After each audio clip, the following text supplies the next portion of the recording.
Vous saviez que le premier facteur de stress d'un paysan, c'est la rentabilité, la viabilité économique de son exploitation. Alors si vous voulez soutenir la ferme de Cagnols et éviter un petit peu de mon stress et soulager le vôtre, eh ben, pensez à nos huiles de CBD, quelques gouttes sous la langue et ça fait vraiment du bien.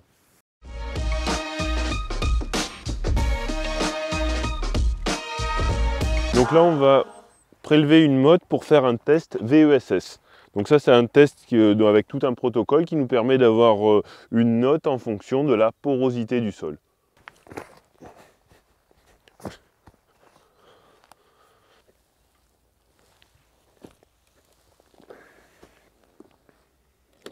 Donc là, on a 30 cm de sol.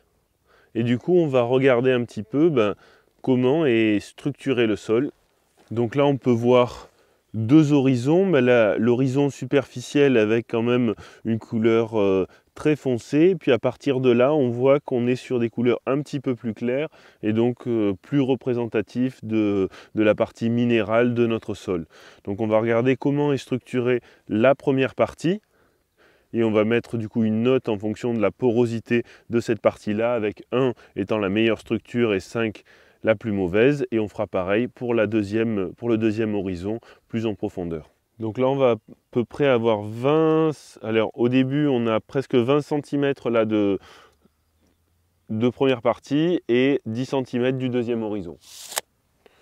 Donc sur la première partie, ici, si je regarde la structure de mon sol, je vois des galeries un petit peu partout, je vois des petites bébêtes un peu partout et tout semble tout est arrondi. Là je vois un ver de terre qui vient de tomber, il y a encore un ver de terre, un endogé ici. Et on voit que quand j'ouvre les mottes, en fait je me retrouve avec des racines, du filament de champignons. Donc là les agrégats sont vraiment très petits, on est de l'ordre du demi-centimètre, quoi. Racines et réseaux mycéliens colonisent la totalité du bloc, hein. Et on voit vraiment des galeries un petit peu partout. Là, on est vraiment sur une structure 1-2, quoi. Si on regarde la deuxième partie, donc là, on voit qu'il y a beaucoup moins d'humus puisque là, c'est beaucoup plus clair. Mais pareil, là, je vois que les structures, elles sont en fait... ça se désagrège vraiment très facilement et les agrégats sont encore petits, hein. Ils sont inférieurs à 0,5. Donc là, c'est fou parce que même la couleur paraît beaucoup moins humifère, donc on a moins de taux de matière organique, mais pourtant on a encore une structure là qui est de l'ordre du niveau 1. Donc là, on a un super sol puisque finalement, on va être structuré au test VESS, on va avoir une note de 1 sur tout le profil de 30 cm. Donc là, on est sur une planche où ça fait depuis 4 ans qu'on fait du maraîchage sol vivant, c'est-à-dire qu'on fait pousser des légumes sans aucun travail du sol. Et avec, là pour le coup, on a fait à peu près 3 apports massifs de matière organique avec des couverts végétaux et des cultures qui se sont enchaînées. Et on voit comment en 3-4 années de culture, on a totalement transformé le sol existant qui était peu fertile en un super sol bien structuré, idéal pour faire pousser des légumes, quoi. Donc là, avec le test bêche, on vient de voir qu'on avait une structure de 1 selon le test VESS et ça corrobore les travaux de Pascal Boivin qui faisait un lien entre la structure de mon sol et le rapport matière organique argile. Et là, sur cette parcelle, on a plus de 8 de matière organique, c'est-à-dire qu'on va avoir un rapport matière organique argile sur cette parcelle de plus de 30%. Et donc, à plus de 30%, c'est logique qu'on ait une super structure de sol.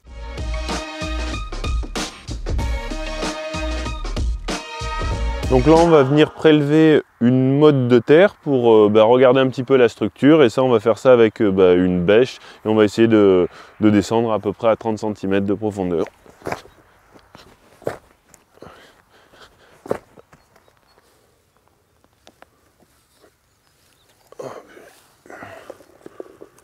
Donc là, j'ai pas réussi à descendre vraiment à 30 cm. Là, j'ai 25. Et donc là, je vais avoir 10 cm de la terre, le premier horizon vraiment assez noir. Et puis après, de 10 à 25, j'ai quelque chose de beaucoup plus clair Alors là, on va commencer toujours pareil à regarder la partie du haut. Et la partie du haut, ben là on voit que c'était quand même de la prairie et on voit que tout le profil est colonisé par des racines. Les agrégats ils sont hyper fins et finalement quand on prend la mode dans la main, tout se désagrège en petits éléments. Donc là on est vraiment sur une structure toujours 1. Par contre là, plus bas, on voit déjà beaucoup moins de matière organique qui a été descendue par la vie biologique, par les vers de terre. On voit quand même des vers de terre là qui sont en train de la descendre, mais là on voit que les mottes sont beaucoup plus resserrées. Et quand je l'ouvre, eh bien on voit que tout est plus anguleux, il y a beaucoup moins de racines qui ont exploré cet univers. Et donc là on est sur des structures quand même compactes, où là on doit être sur quelque chose comme 3, 4. Parce que tout est compact, hein, là on voit à peine des fissures qui permettent de... Voilà, les agrégats là ils font plusieurs centimètres, c'est des gros blocs où il y a peu d'aération. Donc là le premier horizon de 10 cm il a une note de 1. L'horizon le plus profond du coup de 10 à 20 et de 20 à 30, on va avoir une note de 4. On a quand même des gros agrégats bien denses. Et donc là, si je fais la note globale, c'est-à-dire un tiers avec une note de 1, là les 2 tiers avec une note de 4, donc ça me fait 9. Et donc là, 9 divisé par 3, ce qui me fait 3 en note moyenne.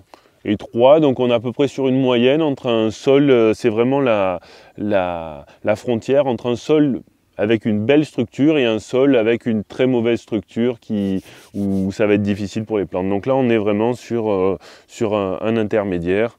Et donc là, suivant nos pratiques, où on peut aller vers ça ou aller vers ça. Donc là, sur ce deuxième test bêche, on était en bordure de parcelle. Donc là, ici, on a à peu près un taux de matière organique dans le sol de 2,5.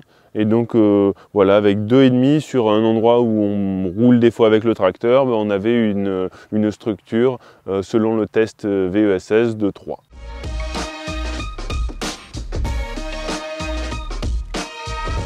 Donc là, on va faire un test bêche sur cette parcelle et voir un petit peu la structure, la porosité de ce sol.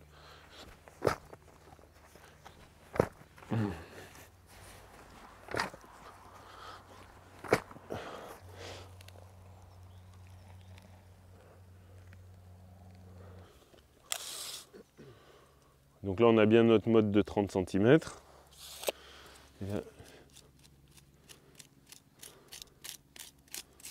Là, grosso modo, tout le profil sur les 30 cm, c'est à peu près la même chose. Ah, peut-être pas, non. Non, c'est pas pareil. Là,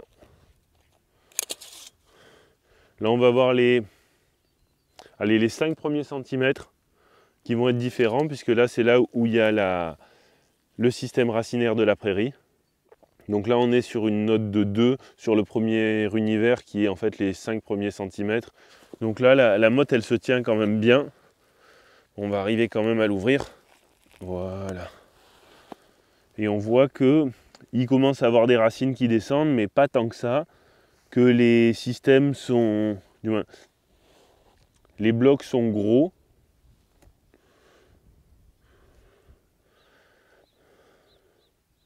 C'est anguleux, mais pas tant que ça en fait. C'est pas si pire que ça. En fait, là, on voit vraiment... en fait, il y a 3 univers. On va avoir les 5 premiers centimètres de la prairie. Après, on va avoir 15 cm de zone de compaction. Et après, en redescendant, on a quelque chose qui est encore... qui est en fait mieux structuré. Donc là, on va peut-être avoir une note de 2 ici. On va avoir une note de 4 sur le deuxième horizon, et plus profondément, là on va revenir avec une structure numéro 3. Donc là, si je prends la note de chaque horizon et que je la pondère par l'épaisseur de la strate, donc là je vais avoir une note moyenne totale de 3,3. Donc là, on est sur une structure moyenne à tendance un peu trop tassée, quoi. Donc là, le gros intérêt d'un test VESS, c'est qu'en quelques minutes, on va pouvoir avoir une note sur la porosité du sol, et on voit très bien que dès qu'on va avoir des sols avec une porosité, du moins une note de 1, 2, on voit que ça va être des bonnes structures pour faire pousser facilement des légumes, et dès qu'on va être à 3 ou en dessous, là va falloir sérieusement réfléchir à comment améliorer cette structure pour avoir des cultures qui puissent bien réussir.